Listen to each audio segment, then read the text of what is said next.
이제 이어서 합시다. 가로줄, 세로운 줄에 대해서 좀 다뤄봤다. 이때 그럼 14족을 기준으로 볼게요. 14족은 요 주기율표 기준으로 중간 정도에 해당하겠네.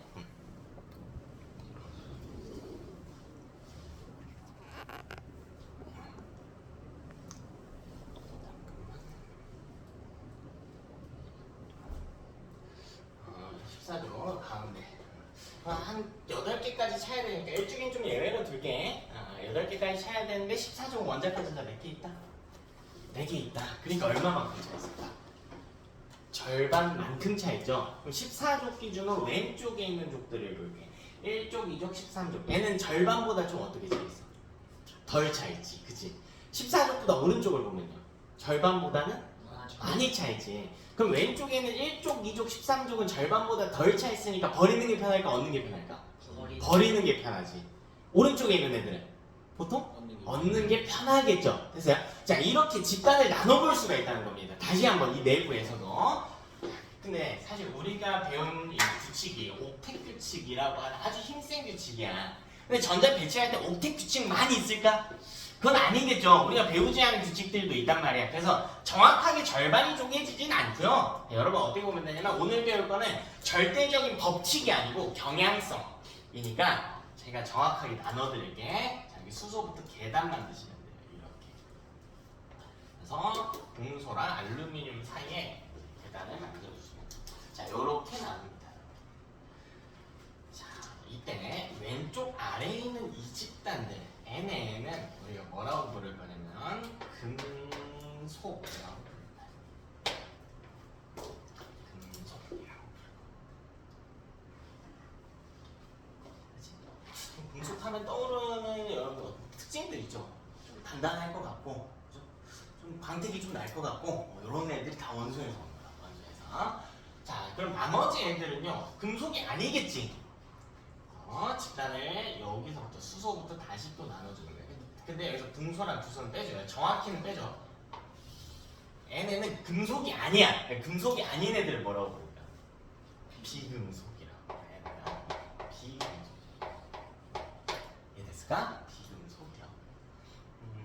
20번까지만 하면 되는데 비금속 이따가 이야기할 건데 CL 밑으로 원소 2개만 더 적을게. BR과 I.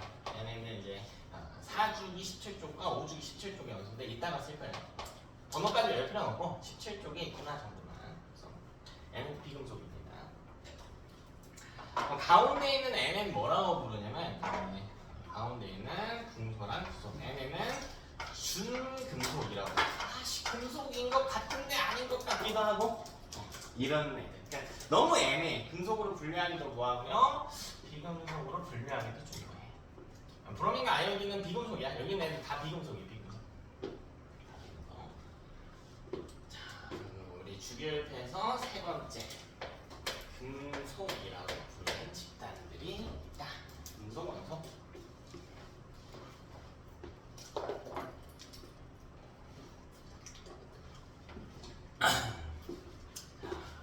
금속이 가지는 특징들 좀 정리해보자. 자, 첫 번째로 얘네는 주기율표에 어디에 있지? 어디에 있지? 왼쪽 오른쪽?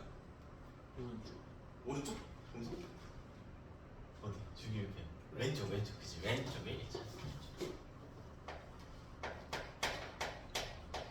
주기율표의 왼쪽에 있지. 가운데면 14족 부근이거든요. 대충 보면 한 여기 14, 13, 15 요 라인을 보라는 거예요. 여기는 금속이라고 할 수 있나? 14종. 14종 가까울게. N랑 얘. 탄소는 확실히 뭐예요? 비금속이죠. 주소는요? 준금속이야. 그럼 이거 금속이 아니야. 오히려 뭐에 가까워요? 가운데는? 비금속에 가깝지. 근데 가운데는 대놓고 아니 애매할 게 없는 게 그냥 대놓고 금속입니다. 자, 왜냐면 여기에 매몰되시면 안 되고요. 요거는 이제 미니 주기율표 몇 번까지밖에 없는 20번. 그럼 중간에 족이 생략되지 사실. 2족부터 12족이. 그럼 전체 주기율표 그 교재 그림 한 번만 볼게. 에서 가운데면 8족, 9족 이런 애들이죠. 우리도 교재 전부 다 뭐라고 표기되어 있어? 가운데 싹 다 금속이 사실 금속 원소가 압도적으로 많아요. 압도적으로 많기 때문에 전체 주기율표 기준으로 대답을 해줘야 된다. 가운데는 금속이다. 자, 두 번째로 얘네는 전자를 어떻게 하는 경향이 있다? 얻으려고 해, 잃으려고 해? 잃는 경향이 있다. 전자를 잃는 경향이 있다. 여러분 원자 상태에서 전자를 잃으면 양이온이 될까 음이온이 될까? 양이온이 되지. 이걸 양이온화 경향이라고도 불러. 양이온화 경향. 자, 세 번째로요. 얘는 상온에서 주로 고체 상태입니다. 상온에서 주로 고체 상태. 좀 금속하면은 대부분 상온에서 고체죠. 네, 여러분 오늘 배우는 거 절대적인 법칙이라 그랬어? 아니죠. 그냥 경향성. 이 집단들은 좀 이런 특성이 있구나. 그러면 예외가 있다라는 이야기지. 예외들을 잘 배워줘야 돼. 예외들. 저 주기율표에는 없지만 HG라고 쓰는 금속이 있어. 아, 여러분 이거 알아야 되는데. 이거 누군지 기억나니? 오, 그렇지. 어디서 나왔어? 기권에서. 토리첼리. 기압 측정 실험할 때. 그죠? 그때 나왔단 말이야. 수은기동 사용했었지? 예, HG. 수은은 상온에서 상태가 뭐야? 상온에서. 이런 예외들을 외워주죠. 예외들. 얘 많지도 않아요. 자, 네 번째로 얘는 전기전도성이 우수하다. 그리고 열도 잘 통합니다. 전기전도성과 열 전도성이 우수합니다. 보통 전기가 잘 통하면 열도 잘 통합니다. 둘 다 에너지이기 때문에 전기전도성과 열전도성이 우수하다. 열이 이제 잘 출입한다는 이야기지. 잘 받기도 하고 잘 내보내기도 한다. 그러니까 우리 한여름에 의자가 있다라고 해볼까? 하나는 나무 의자고 하나는 철로 된 금속, 절 대표적인 금속이죠. 의자는 어디 앉을래요? 나무 의자에 앉겠지. 한 땡볕에 있으면 철 의자 온도 금방 어떻게 돼? 뜨거워지지. 이게 열 전도성이 높으니까 일어나는 일이죠. 네, 거기다 비열이 작은 물질이기도 하지만 요 정도 특징만 좀 외워볼까요? 요 정도 특징 괜찮아요? 하나만 더 해볼까요? 그냥 광택이 있다 정도. 광택이 있다. 요 정도만 괜찮죠? 자, 그럼 네 번째로 금속이 아닌 집단도 배워야 돼. 부분이 비금속이야. 얘네 특징도 한번 보자. 자, 첫 번째로 비금속은 주로 주기율표에 어디에 위치하냐? 주기율표 오른쪽에 위치해. 오른쪽에 위치해. 예외가 있다. 대놓고 왼쪽에 있는 애가 있어. 누구? 수소는 어디에 있어? 왼쪽에 있죠. 자, 수소는 비금속이에요. 비금속. 절반이 차 있으면 거기서부터 비금속이라고 보시면 돼. 수소 절반 차 있죠. 절반. 자, 두 번째로 N은 전자를 어떻게 하는 거예요? 얻는 경향이. 전자를 얻는 경향이 있구나. 근데 예외가 있다고. 항상 예외가 있어요. 비금속은 모든 특징에 다 예외가 있어. 그러니까 비금속 외우기가 좀 더 짜증나. 자, 근데 이게 어려운 게 아니야. 누구 보셔야 되냐면 18쪽 봐. 18쪽 아까 잠깐 이야기했었는데 껍질이 꽉 차 있다라는 걸 보셔야 돼. 이 주기의 끝에 있으면 껍질이 꽉 차 있는 거야. 그러니까 태생부터 좀 껍질이 꽉 차 있으니까 완벽한 애들. 그거 얻거나 이런 저는 얻거나 이제 태생부터 완벽한 애들. 태생부터. 18쪽은 얻지도 않고 잃지도 않아. 얘는 전자 이동이 없어.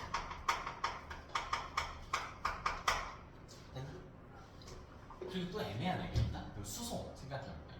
수소는 예외성이 굉장히 짙어요. 수소는 하나 차이죠. 근데 첫 번째 껍데기 몇 개 있으면 꽉 찬 겁니까? 두 개. 그럼 잘 생각해봐. 얻어도 되고 잃어도 됩니다. 그러니까 수소는 잃을 수도 있어요. 물론 나머지도 잃는 경우들이 있어요. 비금속들이. 수소는 고등학교 기준으로는 잃는 경우가 훨씬 더 많아요. 얻을 수도 있거든. 그럼 전자 하나를 잃으면 전하량이 얼마가 될까? 하나 잃었어. 1 플러스가 되지. 얻으면 1 마이너스가 된단 말이야. 이건 둘 다 가능해, 수소는 정확히는. 근데 고등학교 때는 보통 잃어서 요렇게 다루는 게 훨씬 많아요. 요렇게 다루는 게. 자, 세 번째로 이거는 상온에서의 상태를 봐. 여기서 이상한 이야기를 하는 친구들이 있어요. 그럼 금속이 고체니까 그럼 얘는 액체나 기체네요? 아니지. 그럴 필요는 없죠. 자, 이제 우리가 지금 이야기하고 있는 건 뭐냐면 각 원소 하나별로 독립적으로 존재할 때 특징이거든요. 그럼 비금속 한번 볼까요? 수소 많이 있다고 생각해봐. 그러면 보통 상온에서 수소는 분자 형태를 만드는데 어떤 형태예요? 수소 분자, 화학식 분자. H2의 형태로 보여줘 우리 수소 분자? 둘이 붙어 다녀? 그런 이야기 다음 주에 할까요? 왜 둘이 붙어 다니는가? 중학교 때 그냥 외웠지만 상태 뭐예요? 고체 있지, 기체. 헬륨? 기체.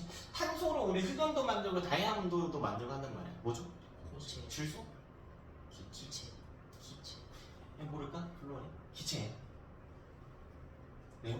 얘도 모를까? 기체예요. 고체? 기체입니다. 뭐예요? 다. 고체 아니면 기체입니다. 상온에서 고체 아니면 액체. 액체가 아니고 기체. 그럼 액체는 어디 있어요? 자, 좋아요. 아주 흔한 액체 하나 이야기해볼까? 요거 뭐 없어요 이거? 뭡니까 이거? 물입니다. 분자식 뭐예요? H2OG. 이렇게 원소끼리 결합하면 액체인 경우들이 있거든요. 근데 독립적인 원소 하나씩 있을 때는 액체인 경우가 거의 없어. 수은 정도만 제외하고. 오늘은 이제 결합은 이야기하는 게 아니니까요. 자, 예외가 있습니다. 자, 우리 아까 BR이라고 썼던 애 하나 있거든. 얘는 브로민이라고 해요. 브로민. 얘는 이름 좀 기억해 주셔야 돼요. 20번 밖에 있지만 좀 중요한 원소라서. 자, 얘는 액체입니다.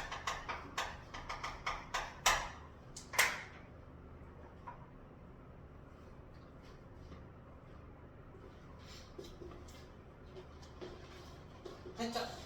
자, 네 번째로 기금속을 해석하려면 전기 전도성이 거의 없어야 돼요.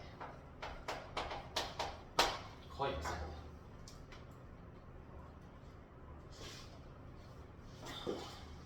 근데 예외가 있어.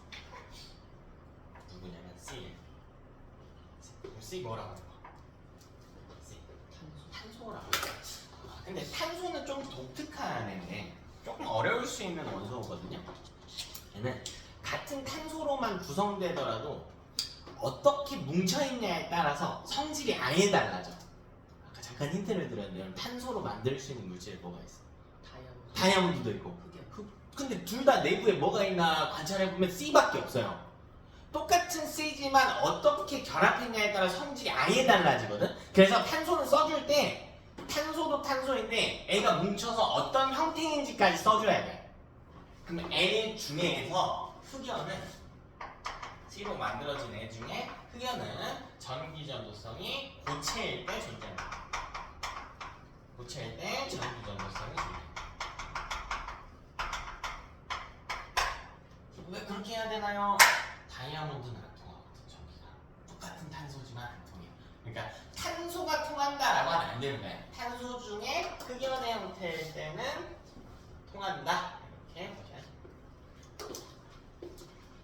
상태까지 이제 고체 상태인데 통한다. 그죠? 그래서 저런 걸 기준으로 금속과 비금속을 나누는 거야. 사실 처음에는 그냥 왼쪽 오른쪽 이렇게 갔는데 그 기준이 있는 게 아니라 여기에 얼마나 부합하냐를 가지고 나누는 거예요.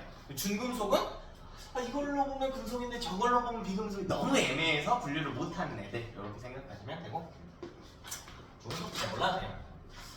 오늘은 경향성에 대한 이야기니까 애매한 애들을 좀 빼고 보시면 됩니다. 자, 다시 우리 주기율표로 좀 들어가 볼게. 왼쪽 아래 여기가 이제 금속 집단이에요. 그럼 이 중에서도 만약에 금속의 성질을 띠겠지. 이런 성질들을 이런 성질을 많이 띠는 금속이 있을 거고 좀 적게 띠는 금속들이 있겠지. 그러면요 경계선 주위에 있으면 사실 애매한 애들이야. 선이 조금만 내려와도 비금속이 돼버릴 뻔한 애들 이렇게 생각하면 돼. 그럼 여기서 가장 금속스러운 애가 누구일 것 같아? 칼륨. 칼륨이죠. 그래서 이렇게 생각하면 돼. 왼쪽 아래로 갈수록 금속의 성질이 커진다라고 생각하시면 돼. 응용해 볼까요? 그럼 비금속의 성질이 커지는 건 누굴까? 베릴륨. 제일 큰 놈. 비금속의 금속 중에서 금속의 성질이 제일 큰 건 칼륨이에요. 비금속 중에서 비금속의 성질이 제일 큰 놈. 헬륨. 헬륨이겠지. 그럼 어디로 가야 돼? 왼쪽. 오른쪽 위로 가야지. 그치? 그래서 이렇게 간단 말이야. 이렇게 갈수록 비금속의 성질이 커지는 거야.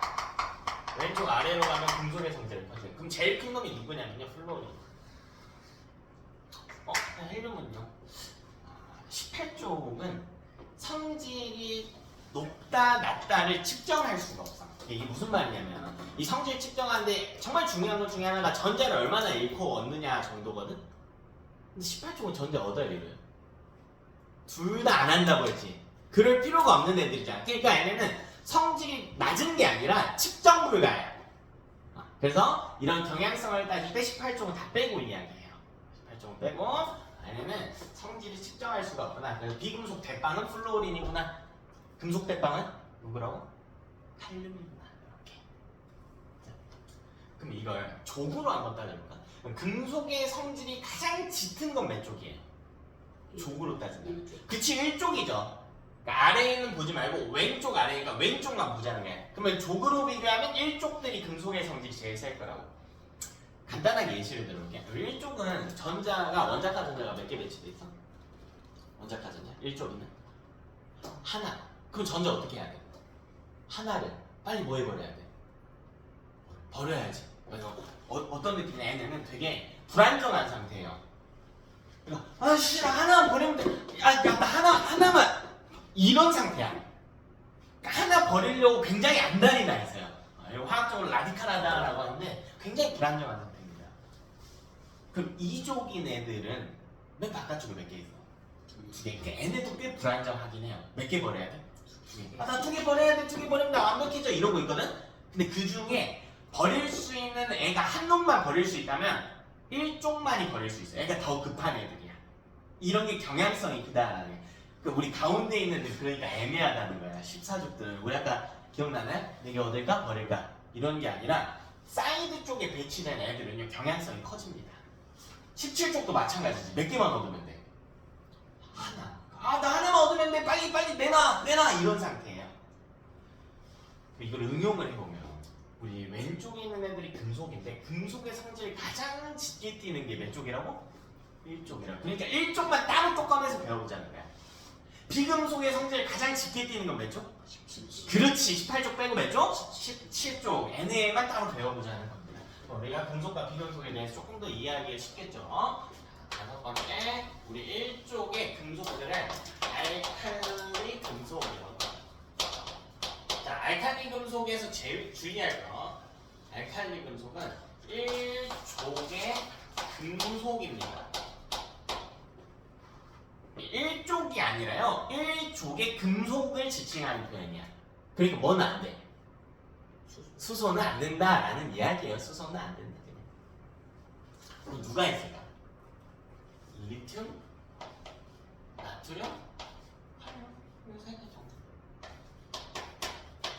이 세 개 정도 딱 요세 개. 이 세 개가 있구나. 그럼 얘네 성질을 한번 보자. 이거 어렵게 생각할 게 아니라 이거를 세게 띈다. 이 성질들을 세게 띈다. 여기 안 적혀 있는 금속의 성질들도 좀 어떻게 띈다? 세게 띈다. 많이 띈다. 이렇게 생각하면 돼요. 자, 첫 번째 성질 보겠습니다. 얘네는 전자를 한 개를 잃는 경향이 있어. 원자 하나당 전자 한 개를 잃는 경향이 있다. 전자 한 개를 잃는 경향이 있다. 그렇겠죠? 그럼 얘네가 돌아다니면서 내 전자 좀 받아줘. 현종아, 쌤 전자 좀 받아줘. 이러고 있는 애들이라. 이러고 있는 애들. 그럼 애랑 세트가 맞는 시너지가 나는 애들이 있어요. 내가 버리려면 누군가는 뭐 해야? 받아야만 하죠. 그럼 애가 누군가와 상호작용을 한다라고 할 때 전자를 받는 애들과 상호작용을 한단 말이야. 요건 이제 다음 주에 이야기할 부분이긴 한데 이런 식으로 화학 결합들이 탄생하는 거거든요. 결합된 물질들, 여러분 뭐 분자라든가 뭐 이온 결합 물질 이런 애들. 근데 금속은 상온에서 상태가 뭐라고 그랬어요? 고체. 그쵸, 고체 상태죠. 그럼 돌아다니기 좀 힘들죠. 그지? 바람 타고 움직이기 좀 힘들단 말이야. 얘네가 움직여서 찾는 게 아니라 사실 기다리는 거지. 아, 누군가 내 전자를 받아줄 애가 없나? 걔가 오길 기다리고 있어. 그럼 걔네 오는 애들의 상태가 보통 뭘까? 기체거나 액체거나의 형태겠지. 얘네랑 자연 상태에서 만나면 그 중에 전자를 잃는 애들이 나는 둘이 짝짝꿍이 잘 맞아. 잠깐만 생각해볼게. 공기 중에 가장 많은 기체가 누구야? 질소죠. 78%나 됩니다. 그 질소는 몇 쪽이야? 몇 쪽이죠? 15쪽입니다. 15쪽. 바깥쪽이 몇 개? 5개 있단 말이야. 5개. 몇 개 얻어야 돼? 3개. 근데 몇 개 버려도 돼? 5개. 얘는 살짝 좀 애매해요. 경향이 그렇게 세지 않아. 3개를 얻어볼까? 5개 버려볼까? 요런 점이 하나 있고요. 다음 주에 배울 건데 질소는 사실 굉장히 안정하는 기체예요. 지들 둘이 질소 기체 분자식 쓰라고 하면 N이라고 안 쓰고 뭐라고 써? N2로 이렇게 돌아다니잖아. 근데 N2가 다음 주에 배울 건데 이유가 다음 주에 나요. 굉장히 안정해. 안정하다는 건 누가 말 걸면 나 안정한데 너 왜 그래? 왜 나랑 뭐 하려고 그래? 저리 가. 이런 애들이야. 그러니까 반응성이 굉장히 떨어져. 화학적으로 반응성이 떨어진다는 건 변화를 안 한다는 이야기야. 그 여러분 과자 봉지 충전재로 질소 많이 쓰잖아. 걔가 안정해서 그래. 안정해서 변화하지 않는다는 거야. 화장 안 변한다고 상하지 않는다고. 네? 그럼 두 번째로 많은 건 누굽니까?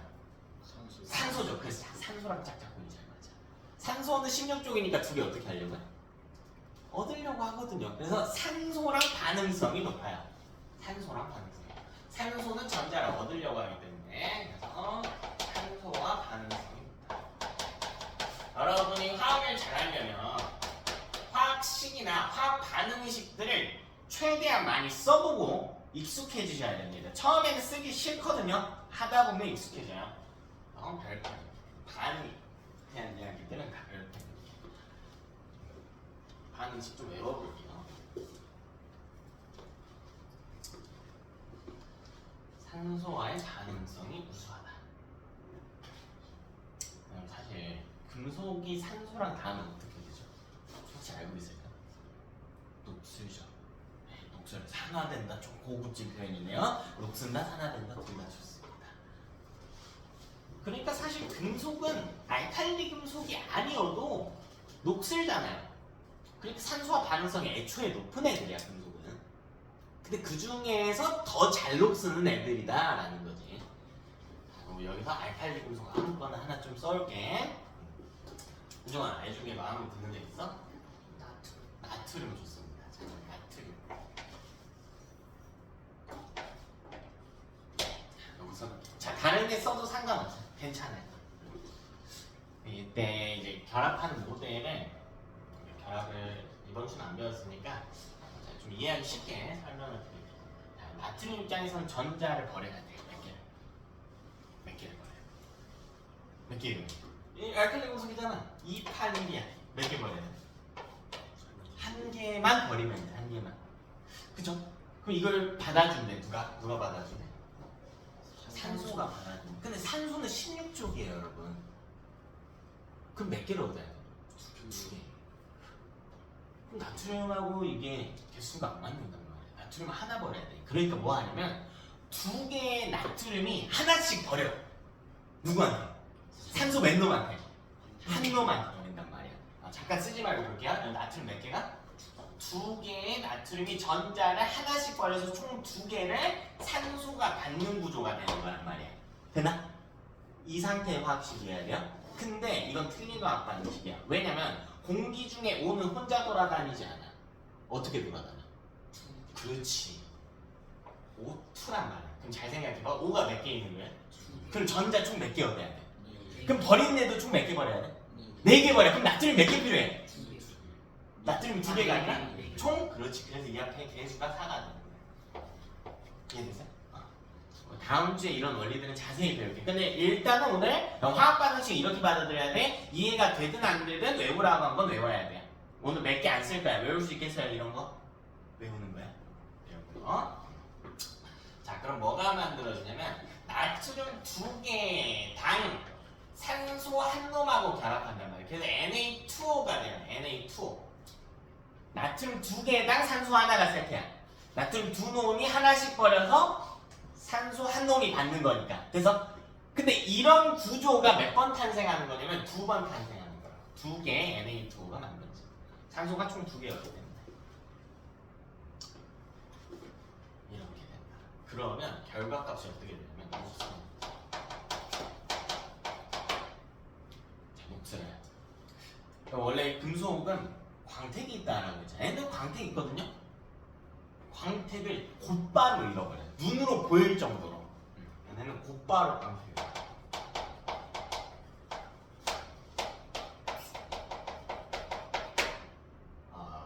여러분이 잘 봐야 되는 게 이 금속은 광택이 있다고 했잖아요. 그건 이런 형태예요. 보면 그냥 Na 옆에 O가 결합한 거 아닌가요? 아예 다른 물질로 보셔야 돼요. 화학에서는 조금만 형태가 바뀌어도 아예 다른 형태로 보셔야 돼. 뭐 하나만 붙더라도 전자 하나만 움직여도 아예 다른 형태로 보셔야 돼. 지금 제가 좀 배가 고프거든요. 좀 먹을게요. 먹을 건가? 제가 좀 철근을 좀 씹어보는 게 배고파요. 느낌이 어때요, 여러분? 좀 이상하죠? 철근이라고 하면 이건 철 원자 상태의 물질이거든. 근데 제가 이렇게 볼게. 제가 철분을 좀 섭취하려고 해요. 피가 좀 안 돌아. 이건 어때? 이상한가요? 아니, 이건 이상하지 않아. 이건 뭔 차이냐면 그냥 꼴랑 철이 이온이 된 거야. 그 차이가 뭐냐면 원자는 중성이잖아요. Fe0이고 철 이온 꼴랑 그냥 여기서 전하만 바뀐 것 뿐이거든. 근데 이건 철근이고 이건 철분이야. 그러니까 둘이 같은 물질이야? 아예 다른 물질이야. 그냥 애도 보면 이때는 그냥 순수한 금속 원자잖아요. 광택이 있다고. 근데 이거 바뀌었지? 광택 있어 없어? 무조건 없는 거야. 아예 다른 물질이야. 그래서 아예 다른 물질이야.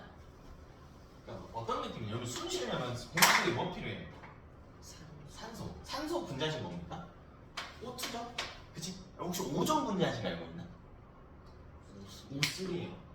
너네한테 내가 지금부터 모든 O2 압수. 숨 쉬어 산소 필요하니까 산소 원자가 들어간 오존 줄게. 그럼 여기 오존을 꽉 채우면 우리 숨 쉴 수 있을까? 절대 못 쉽니다. 꼴랑 O 하나 차이인 것 뿐인데 아예 다른 물질이라고. 이걸 받아들여야 돼. 그치? 곧바로 광택을 잃는다.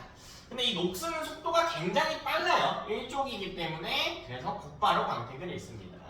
자, 세 번째로 또 누구랑 반응성이 있냐면 물과의 반응성이 있다.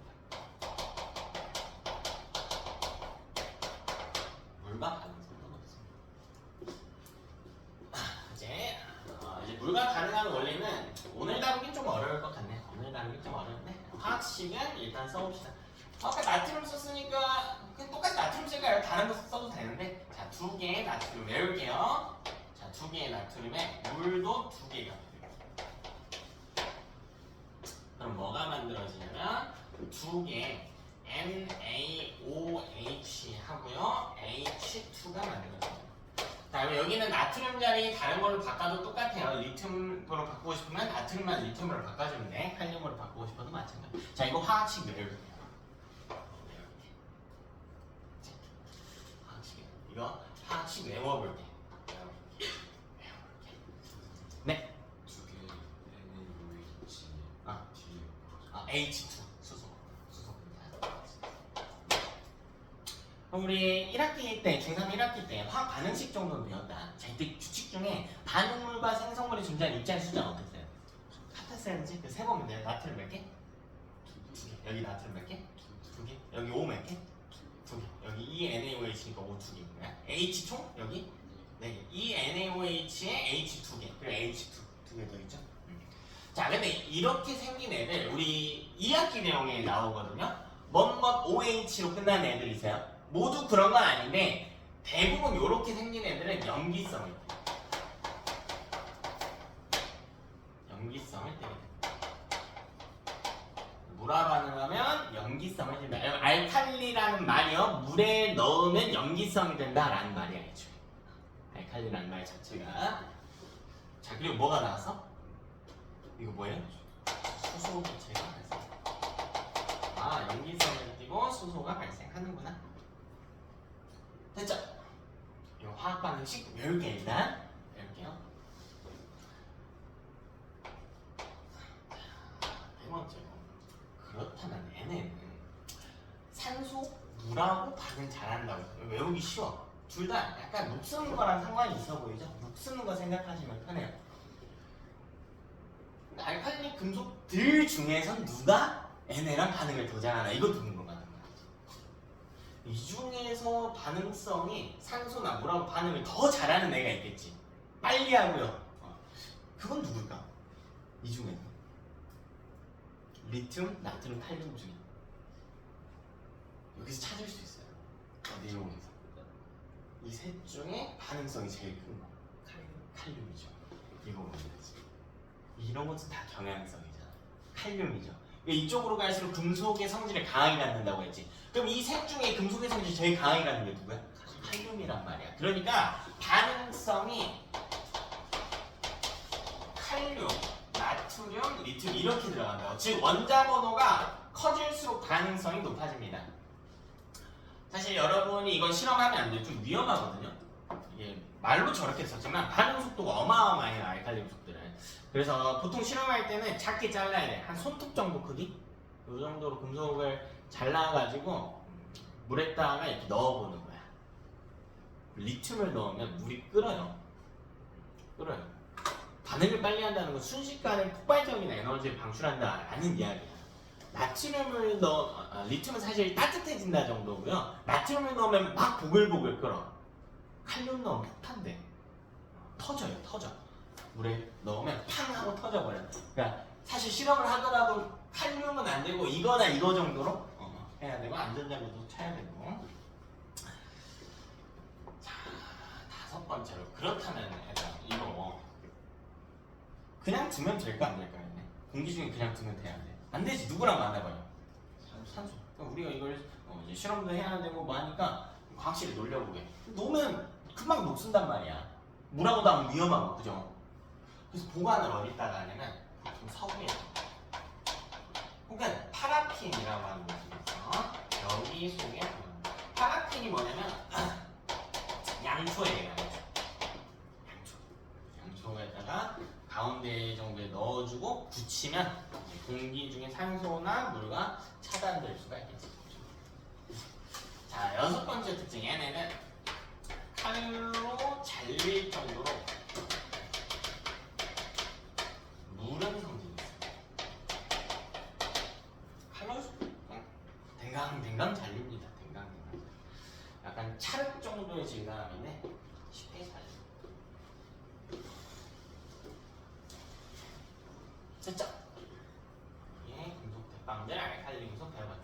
자, 반응에 대한 이야기는 무조건 외우자. 무조건. 조금 귀찮겠지만 외우자. 원래 공부는 좀 귀찮은 겁니다. 힘든 거고요. 자, 여섯 번째는 할로젠이라고 부르고 할로젠. 요거는 17쪽으로 나옵니다. 비금속 대빵 열차. 할로젠. 이거는 어원을 따지는 게 크게 의미가 없어요. 이 고대 그리스어인데 할로젠이라는 말이 요거가 이 소금 같은 덩어리들 긁으면 좀 보이는 원소다라는 뜻이라서 어원을 따지는 게 크게 의미가 없습니다. 다음에는 누구 있나 한번 볼까? 17쪽 플로린, 염소, 브로민, 아이오딘. 그래서 우리 아까 비아라고 아이 밑에 추가해놨지. 요때 써먹으려고 추가. 됐죠? 얘는요 첫 번째로 이원자 분자라는 형태로 존재합니다. 이원자 분자. 이원자 분자. 이원자 분자가 뭔가요? 이름 그대로 한번 볼까요? 돌아다닐 때 분자를 만드는데 이원자, 원자가 몇 개? 원자 몇 개? 이원자 두 개네. 그러니까 여러분 O2 보면 이렇게 돌아다니잖아. 이게 이원자 분자인 거야. 그러니까 애들 F 혼자 안 돌아다니는데 어떻게 돌아다니는데? F2로 돌아다니는데. 이해됐을까? 이게 이야기예요. 자, 이 이유는 다음 주에 나와요. 이 이유는 다음 주에 나와요. 이원자 분자인 게. 자, CL도 마찬가지. 혼자 안 돌아다니는데 어떻게 돌아다니네? CL2로 돌아다니네. BR도 마찬가지. 어떻게? BR2로 돌아다니네. I도 마찬가지. 어떻게? I2로 돌아다니네. O2 마냥, H2 마냥 이원자 분자로 존재한다. 하나. 그럼 얘는 밑에 상태도 좀 써놓을게요. 얘는 기체고요. 자, 순서대로 외워주셔야 돼. 고예요. 기체, 기체, 그쵸. 그러니까 브로미는 상태 예외성도 있었기 때문에 외웠었죠.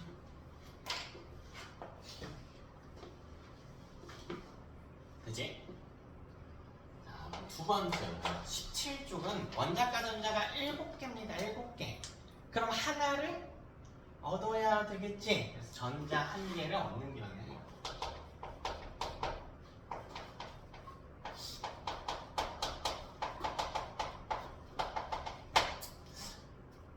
화학 반응식 한번 써볼까요? 이건 정확히 이제 이온화식이래요. 하는데 이 중에 아무거나 하나 써볼게요. F 써볼까요? F가 전자를 어떻게 하냐? 하나를 얻는데. 근데 화학 반응식 쓸 때는 그냥 이렇게 이론상으로만 쓰는 게 아니라 실제 입자의 형태를 맞춰줘야 된단 말이에요. F는 혼자 안 돌아다닌다고 했죠. 어떻게 돌아다닌대? F2로 돌아다닌다고 했잖아. 근데 F 하나당 전자를 몇 개 얻어야 돼? F 하나당 하나를 얻어야 돼. 근데 F가 몇 개가 됐으니까 그러면 여기다가 더해주면 돼. 두 개의 전자. 전자는 E 마이너스 이게 전자예요. 영어로 일렉트론, 음자는 E 마이너스. 그러면 A가 어떻게 되냐면 두 개의 F 마이너스예요. 선생님 왜 F2 마이너스가 아닌가요? F2를 만드는 건 원자끼리 결합할 때야. 이온이 되면 이 투 상태가 풀려요. 무슨 차이냐면 F2는요 F랑 F랑 결합해서 이게 F2야. 두 개의 F는 뭐냐면 여기 F 하나, 여기 F 하나. 둘 차이 알겠어요? 둘 차이 알겠네? 중학교 때 배우자 뭐. 자, 그럼 여기도 마찬가지. 얘네는 전자를 얻으려고 하니까 버리는 애랑 짝짝꿍이 잘 맞겠지. 누가 나 하나만 주라. 이러고 있는 애들이란 말이에요. 그럼 버리는 애들이 누가 있냐면 자연 상태에 뭐 거의 없지만 수소가 있어요. 얘는 수소와 반응성이 높아. 자, 알칼리 금속은 물과 반응성이 높았고 수소가 발생한다 했는데 얘는 수소와 반응성이 높아요. 뭔 차이점인지 알겠어? 알칼리 금속은 물하고 반응성이 높아. 물하고 반응한 후에 뭐가 나왔던 거? 수소가 나왔던 거. 근데 할로젠은 애초에 누구랑 반응을 한대? 수소랑 반응을 해. 수소 화학식 한번 써볼까요? 뭐였죠? H2 이렇게 써줘야지. 더하기 할로젠 중에 요번에는 조금 여러분한테 그나마 익숙하게 Cl일 거예요. 그래서 Cl2 이렇게 반응시켜줄게요. 되나? 그럼 요거 하나하나씩 합쳐지거든? HCl이네. 근데 H 두 개고 Cl 두 개니까 이 입장에서 맞춰주려고 개수를 2로 조정합니다. 요거 화학 반응식 다 외우기로 했어 우리. 혹시 이거 뭐라고 있는지 알아요? 몇 번 분물질 얘기해요. 중학교 교재도 많이 나와요. 염화수소라고 했거든요. 일반적인 명칭으로는 염산이라고 불러. 이게 염산이야, 염산. 근데 여러분, 염산은 산성일까 유기성일까? 산소. 산이니까 산성이겠지. 그래서 수소랑 반응하고 나면 산성이야.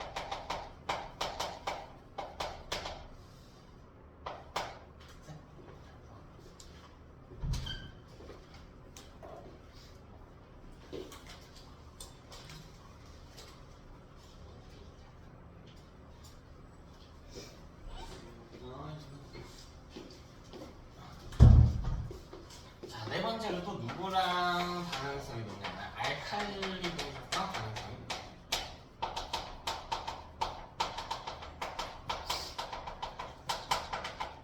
그렇겠죠. 알칼리 금속은 하나 버리려고 하는 거니까.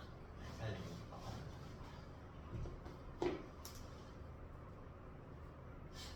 알칼리 금속 중에 나트륨 한번 써볼까요? 자, 이것도 화학 반응식 10개. 자, 2개 나트륨 더하기 Cl2 이렇게 합니다. 그러면 2개 NaC. NaCl도 여러분이 많이 봤던 물질인데 혹시 뭐라고 있는지 아세요? 너가 맞죠. 오 좋습니다. 일반적인 이름으로는 뭐라고 불러요? 소금. 그렇죠, 소금이라고 불러요.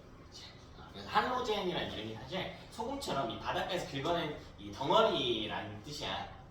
보니까 거기 CL이 있었다. 그래서 붙은 이름이야. 큰 의미를 가진 이름은 아니에요. 자, 그럼 다섯 번째로 이 둘과 반응을 잘한다고 했는데 마찬가지예요. 할로젠 중엔 누가 반응성이 높은가? 누가 제일 높을까? 주기율표에 표시해 놓은 거에 힌트가 있어요. 그렇지, 플로리드. 오른쪽 위로 갈수록 성질을 더 강하게 된다고 했어요. 그래서 반응성이 반응성.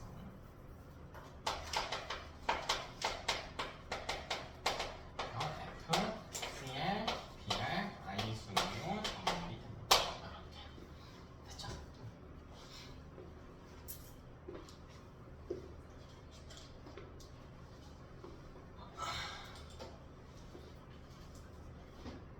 오늘 최대한 이 특징도 외워보고 화학 반응식도 집 가서 좀 써보면서 외우는 거에 익숙해지자. 연습을 해봐야 돼. 네. 자, 일곱 번째는 뭐 볼 거냐면요. 비활성기체라고 하는 거예요. 비활성기체.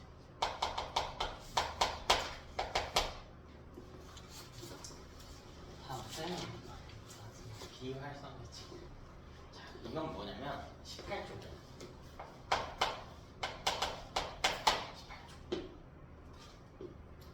18쪽에 기체를 지칭하는 표현입니다. 누가 있습니까? 헬륨, 또 네온, 또 아르곤 이렇게 있지.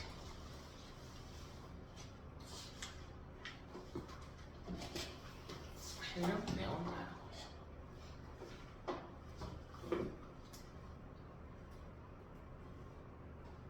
그럼 우리 18쪽의 특징을 한번 생각해 볼게요. 얘네는 원자 상태일 때부터 껍질이 이미 어떻게 돼 있어? 뻑쳐. 얘네는 아이돌인 거지.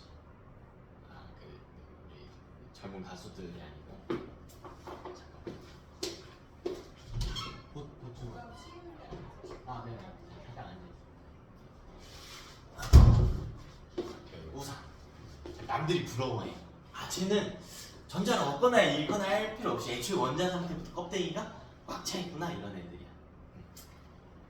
그러다 보니까 얘는 다른 애들이랑 반응을 아예 안 하려고 해요. 반응을 한다라고 하는 건 어쨌든 변화가 있다라는 거거든요. 뭐 전자를 잃을 수도 있고 얻을 수도 있고 그걸 할 이유가 있어? 없지. 남들이 와가지고 나랑 뭐 좀 해볼래? 전자 주든 받든 뭐 좀 해볼래? 라고 하면 얘네는 왜 섞어줘 이래. 나는 이미 태생부터 완벽해. 그러니까 좀 재수없는 애들인 거지. 친구 있어 없어? 없죠. 다른 애들이랑 같이 상호작용해서 결합을 만들고 할 필요가 전혀 없단 말이야. 그럼 돌아다닐 때 혼자 돌아다니지. 봐라, 얘네를 첫 번째 특징을 보면 얘네는 반응성이 매우 떨어져. 남들하고 전혀 상호작용하려고 하지 않아. 자, 두 번째로 이거는 같은 말인데 사실 혼자 돌아다녀요. 이걸 뭐라고 부르냐면 단원자 분자라고.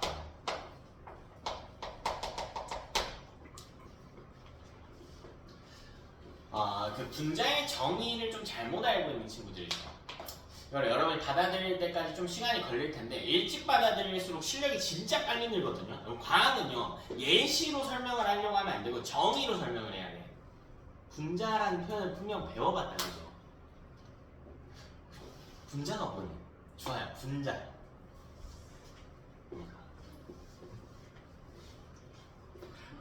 뭐라 말해도 좋습니다. 너가 알고 있는 분자라는 걸 들어봤지? 어떻게든 설명을 해봐도 좋아요. 분자가 가장 작은 뭐라고 했고 그 분자가 합쳐진 거. 합쳐진 거라고 했어요. 현종아, 너가 생각하는 분자는? 현종아.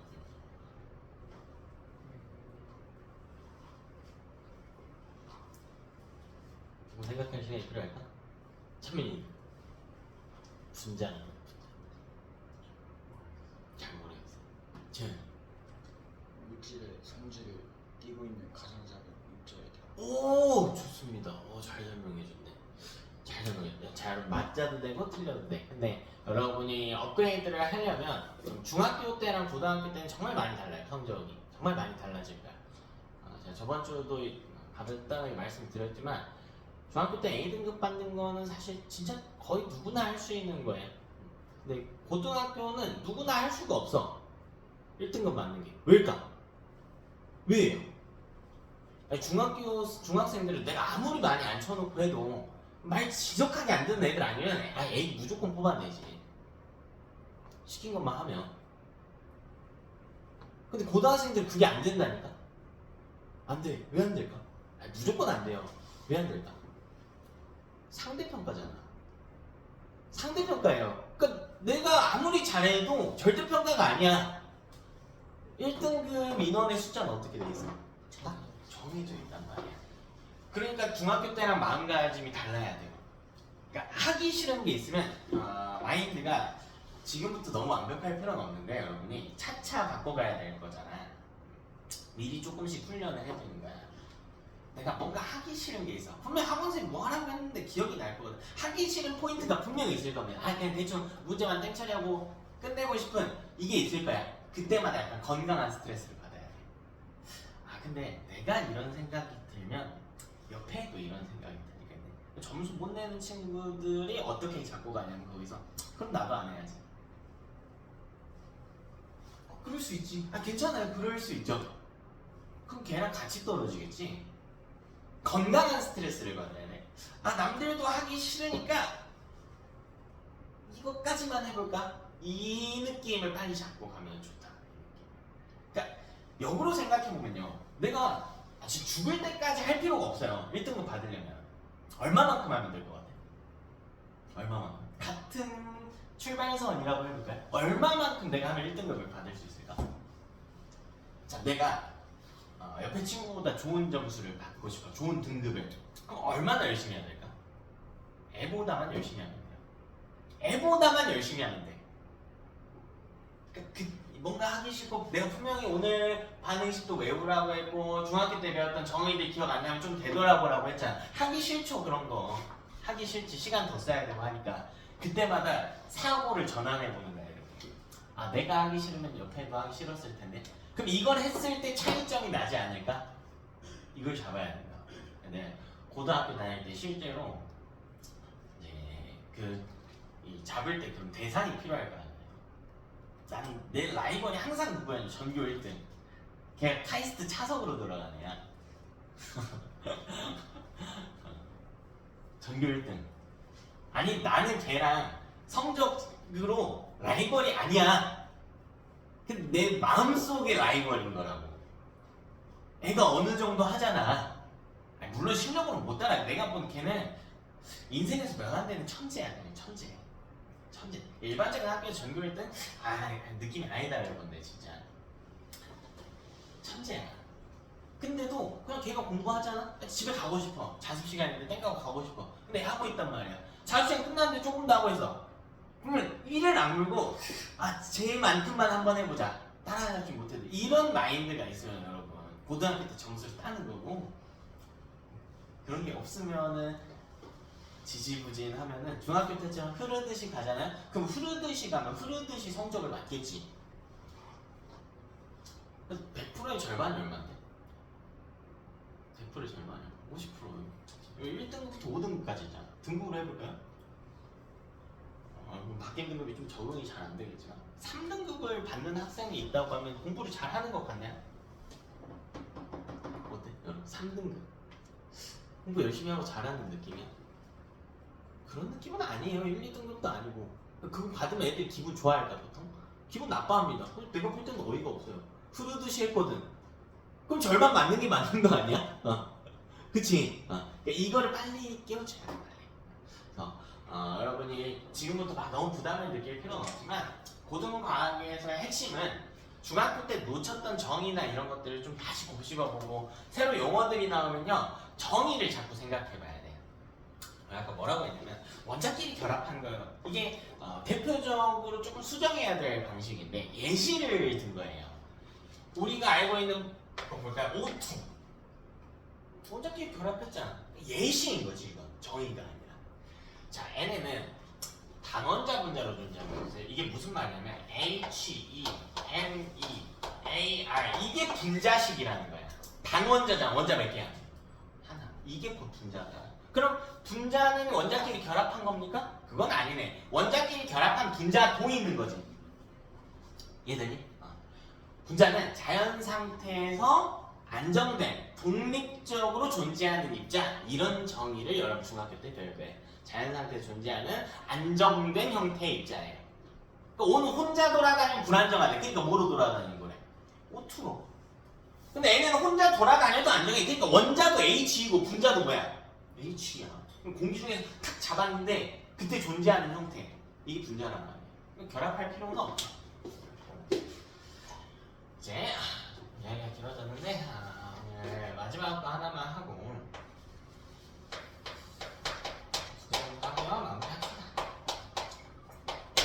몇 번째로 이 원소의 이온. 이건 그냥 뭐 단순 암기입니다. 자, 리튬 같은 경우에 배터리에 많이 쓰고요. 나트륨은 조명, 터널이나 가로 등의 주황색 조명이 보통 나트륨들이고, 칼륨은 비료로 써요. 그냥 물 닿으면 터진다면서요.